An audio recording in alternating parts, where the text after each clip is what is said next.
அம்மாவின் உயிரை பறிக்க முயன்ற சிறுவனின் ஆவி.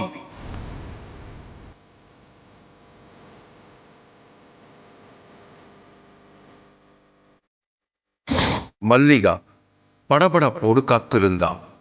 நிமிடத்திற்கு ஒரு முறை சுவர் கடிகாரத்தை பார்த்து கொண்டாள்.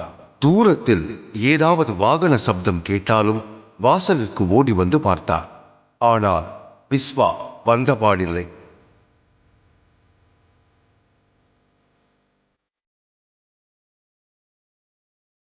விஸ்வா வேதாரண்யத்தில் உள்ள ஒரு தனியார் பள்ளியில் 4ஆம் வகுப்பு படித்துக் கொண்டிருக்கிறார். மணி 5:30 ஆகிவிட்டது. ஆனால் இன்னும் வரவில்லை. நேரம் போக போக மல்லிகாவின் நெஞ்சு துடிப்பு எகிரிக் கொண்டிருந்தது.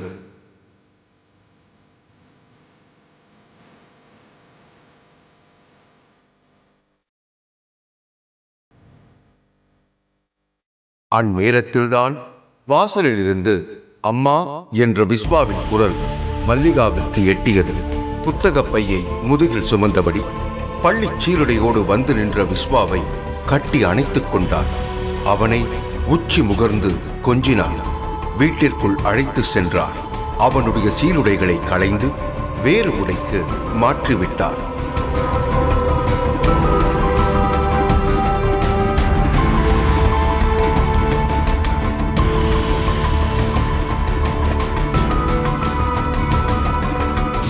விஸ்வாவை அருகில் வைத்துக் கொண்டு அவன் விரும்பி உண்ணும் பதார்த்தங்களை கொண்டு வந்து கொடுத்து அவன் சாப்பிடும் அழகை ஆசை தீர பார்த்து கொண்டிருந்தார்.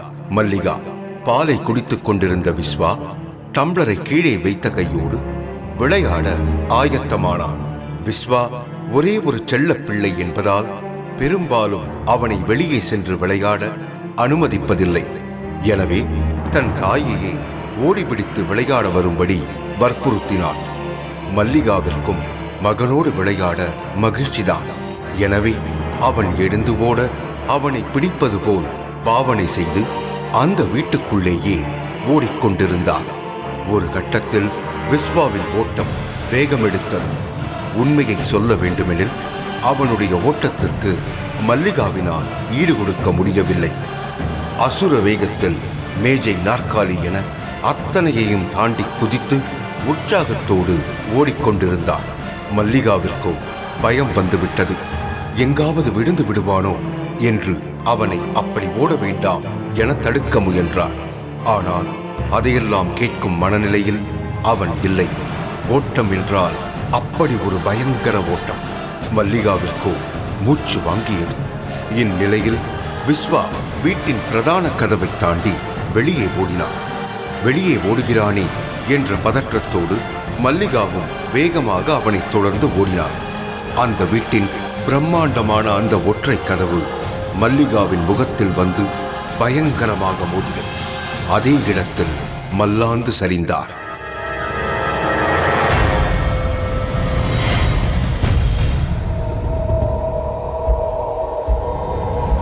வெளியிலிருந்து வீட்டிற்குள் வந்தார் மதனகோபால். தன் மனைவியின் பெயரை சொல்லி அழைத்துக் கொண்டே அந்த அறைக்குள் அடியெடுத்து வைத்தவருக்கு அதிர்ச்சி. தன் மனைவி இரத்த வெள்ளத்தில் கிடப்பதை பார்த்து பதறிப்போனார். மல்லிகாவை தொட்டு பார்த்தார். உயிருக்கு பாதிப்பில்லை என்பதை உணர்ந்து கொண்ட அவர் உடனே தங்கள் குடும்ப மருத்துவருக்கு போன் செய்தார். அடுத்த சில நிமிடங்களில் அவர் கோபாலின் வீட்டில் இருந்தார். மல்லிகாவை பரிசோதித்ததில் அவருடைய பின்மண்டையில் பலமாக அடிபட்டிருந்தது தெரிய வந்தது. எனவே அதற்கான சிகிச்சைகளை வீட்டிலேயே செய்து முடித்தார்.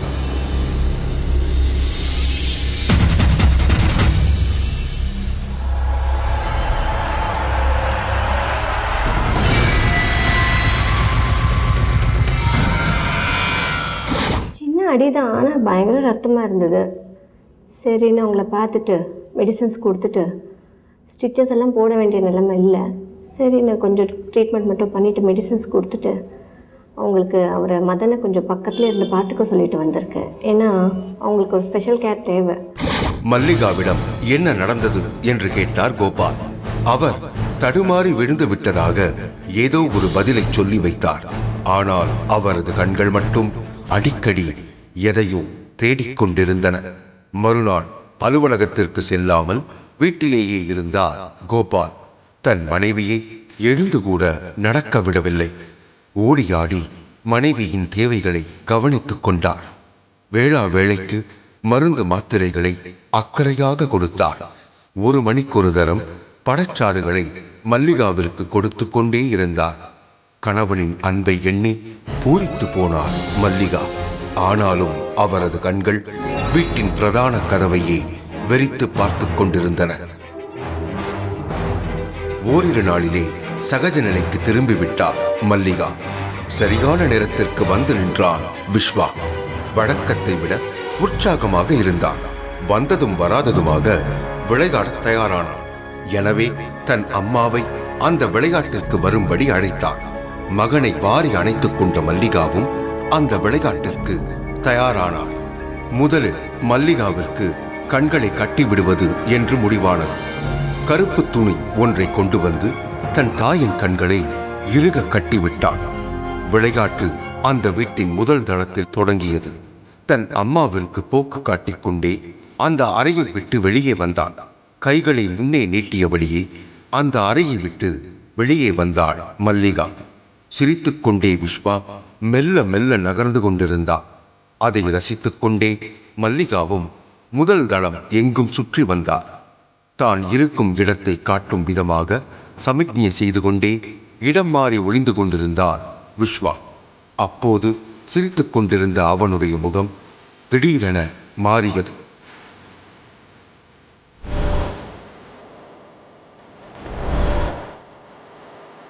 வெறுமையாக தன் தாயை வெறித்து பார்த்தவன் இறுகிய முகத்தோடு குலைவான குரலோடும் அம்மா என்று ஒரு குரல் கொடுத்தான். அவன் குரல் வந்த திசை நோக்கி வேகமாக நகர்ந்தார் மல்லிகா. அங்கே நின்று கொண்டிருந்த விஸ்வா மல்லிகா அருகில் வந்ததும் திடீரென விலகிக் கொண்டான். மல்லிகா நின்ற இடத்தை அடுத்து மாடிப்படிகள் இருந்தன. அம்மாவின் உயிரை பறிக்க முயன்ற சிறுவனின் ஆவி.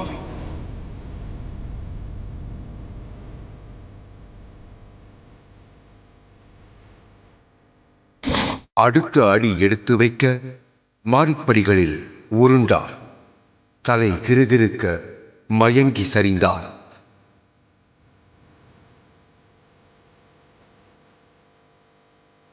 மேலே அந்த குழந்தையின்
ஆனாலும் அவரது முகம் தெளிவில்லாமல் ஏதோ ஒரு மிரட்சியில் இருப்பதை கோபால் புரிந்து கொள்ளாமல் இல்லை.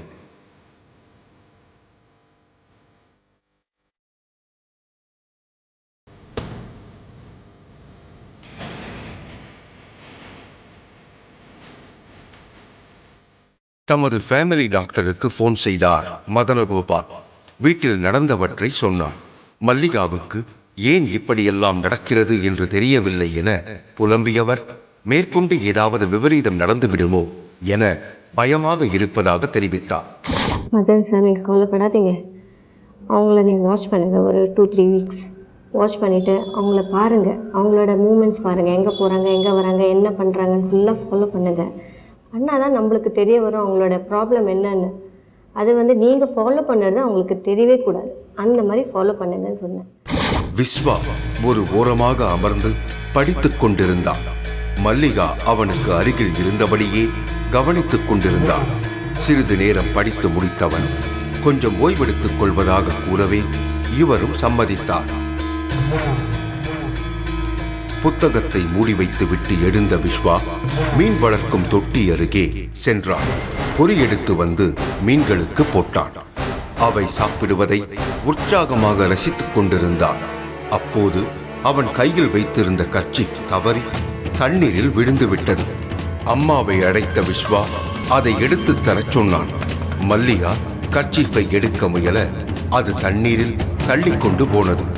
அவன் கர்ச்சீப் இப்போதே வேண்டுமென அடம் பிடிக்க வேறு வழியின்றி குனிந்து தண்ணீருக்குள் கைவிட்டபடி அதை எடுக்க தீவிரமாக முயற்சி செய்தார். அவருக்கு பின்புறம் நின்றபடி இதை பார்த்து கொண்டிருந்தான் விஸ்வா. கர்ச்சீப்பை எடுக்க சென்ற மல்லிகா நிலை தடுமாற முகம் தண்ணீருக்குள் சென்றது. அவரால் தலையை எடுக்க முடியவில்லை. இரும்பு கரம் ஒன்று அவரை தண்ணீருக்குள் முக்குவது போல் உணர்ந்தார். ஆனால் எதிரில் விஸ்வா சிரித்தபடி நின்றிருந்தான். இப்போது மல்லிகாவின் முகம் தண்ணீருக்குள் மூழ்கிக் கொண்டிருந்தது. மூச்சு விட முடியாமல் அவள் விட்ட மூச்சு நீர் குமிழிகளாக அந்த மீன் தொட்டியில் வெளியேறிக் கொண்டிருந்தது. இந்த காட்சியை கண்ட விஸ்வா இன்னும் பலமாக சிரித்தான். அவன் முகத்தில் விகாரமும் ரௌதிரமும் கூத்தாடின. தண்ணீருக்குள் மூழ்கிக் கொண்டிருந்த மல்லிகாவை கண்களில் நீர் வடிய காப்பாற்ற முயற்சி செய்து கொண்டிருந்தார் மதனகோபால். அவரது உடம்பெல்லாம் நடுங்கியது. பாடுபட்டு தன் மனைவி மல்லிகாவை இழுத்து கரையில் போட்டார்.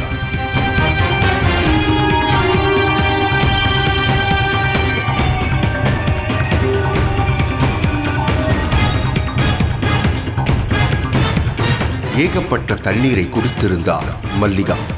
இன்னும் சில நொடிகள் தாமதமாக வந்திருந்தால் மல்லிகா நிச்சயம் மரணத்தை தழுவியிருப்பார்.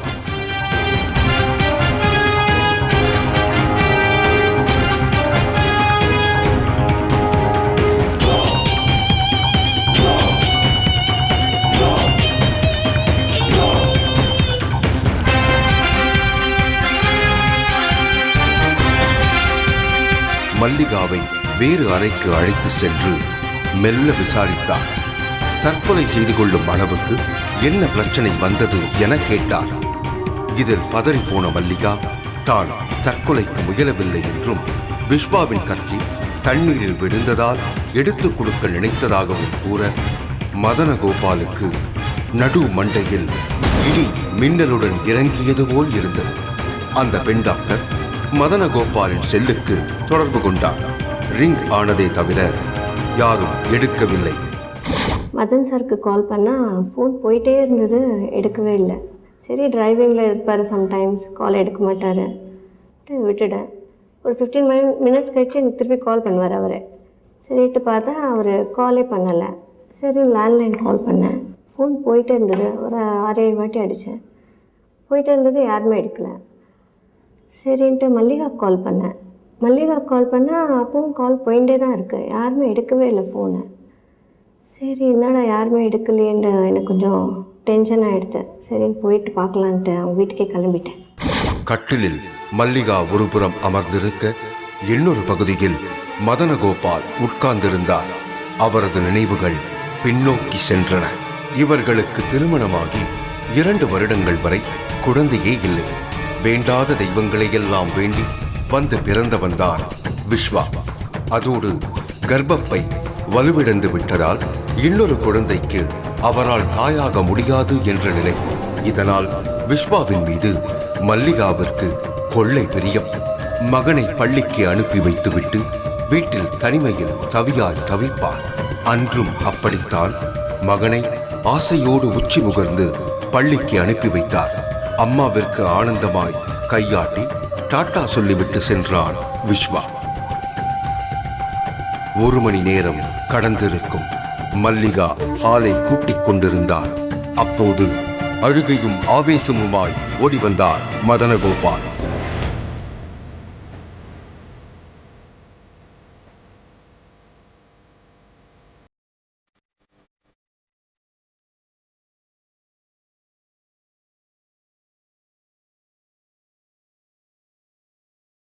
அந்த செல்போனில் வந்த அதிர்ச்சி செய்தி இதுதான். பள்ளி வாகனத்தை ஓட்டிய ஓட்டுநர் பாதையில் அலட்சியமாக இருந்ததால் நாகக்குடையான் என்ற இடத்தில் அந்த பள்ளி வாகனம் திடீரென ஒரு பள்ளத்தில் கவிழ்ந்தது. இந்த விபத்தில் பள்ளி ஆசிரியை உட்பட 10 மாணவர்கள் உயிரை இழந்தார்கள். அதில் விஸ்வாவும் ஒருவன். பொத்தி பொத்தி வளர்த்த மகனின் மரணம் மல்லிகாவை துடிதுடிக்க வைத்து விட்டது. அவரால் அவனை மறக்கவே முடியவில்லை. நாளடைவில் கொஞ்சம் கொஞ்சமாக மாறிப்போனார் மல்லிகா. இனி இறுதி வரை இவருக்கு மதனகோபால், அவருக்கு இவரும் தான் துணை என்பதை புரிந்து கொண்டு இயல்பு வாழ்க்கைக்கு திரும்பியிருந்தார். அந்த துயரத்தை ஏறக்குறைய மறந்திருந்த நிலையில் விஸ்வா வந்தான் என்று மல்லிகா சொன்னதும் அதிர்ச்சி அடைந்தாலும் இன்னொரு புறம் மதனகோபாலுக்கு வியப்பாகவும் இருந்தது. மூழ்கப்போன மல்லிகாவை இவர்தான் இழுத்து காப்பாற்றினார். தண்ணீரில் கர்ச்சீஃபும் இல்லை, அருகில் விஸ்வாவும் காணப்படவில்லை. பிறகு ஏன் மல்லிகா அப்படி கூறினார் என அவருக்கு குழப்பமாயிருந்தது. அது அதிக நேரம் நீடிக்கவில்லை. அதற்குள் டாக்டர் வந்துவிட்டார். என்னாச்சு மதன்? நான் கேட்டேன். அவர் சொன்ன விஷயத்தை கேட்டு எனக்கு பயங்கர ஷாக் ஆகிட்டேன். என்னன்னா, ஒரு நிமிஷம் மதன் லேட்டாக வந்திருந்தா கூட மல்லிகா உயிருக்கே ஆபத்தாக இருக்கும். ஏன்னா அவங்க தண்ணியில் மூழ்கி இறந்துட்டுருப்பாங்க அப்படின்னு சொன்ன உடனே எனக்கு என்ன பண்ணுறதுனே தெரியல. என்னடா அப்படின்ட்டு அவர் ரொம்ப அழ ஆரம்பிச்சிட்டாரு. இதுக்கு ஒரு முடிவே இல்லையா மேடம்? எப்போவுமே இதே மாதிரி இது ஏதாச்சும் ஒரு வழி பண்ணுங்க அப்படின்னு புலம்ப ஆரம்பிச்சிட்டார். சரி, அவங்களுக்கு ஏதோ ப்ராப்ளமு, 2 minutes வெயிட் பண்ணுங்க, அவங்களுக்கு ஏதோ சைக்கலாஜிக்கல் ப்ராப்ளமாக இருக்கலாம், நான் பேசுகிறேன் அவங்கக்கிட்ட அப்படின்னு சொல்லிட்டு அவரை 2 minutes வெயிட் பண்ண சொல்லிவிட்டு அவங்கக்கிட்ட பேச ஆரம்பித்தேன். மல்லிகாவிடம் பக்குவமாக பேச்சை துவங்கினார் அந்த பெண் டாக்டர். தன் மனதுக்குள் இருந்ததை மறைக்காமல் கூற ஆரம்பித்தார் மல்லிகா. விஸ்வா இறந்து 6 மாதங்களுக்கு மேல் ஆகியிருக்கும். மல்லிகா மட்டும் அன்று வீட்டில் தனியாக இருந்தார். அப்போது அங்கு வந்துள்ளது விஸ்வாவின் ஆவி. ஆனால் இதை மல்லிகா உணரவில்லை.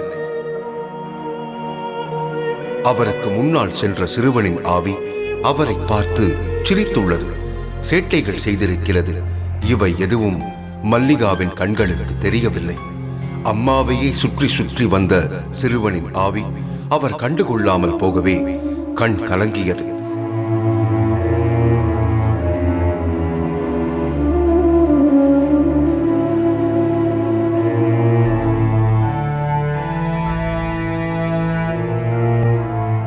தாயின் மடியில் உறங்க நினைத்தான். ஸ்தூல உடம்பில்லாத அவனுக்கு அது சாத்தியப்படவில்லை.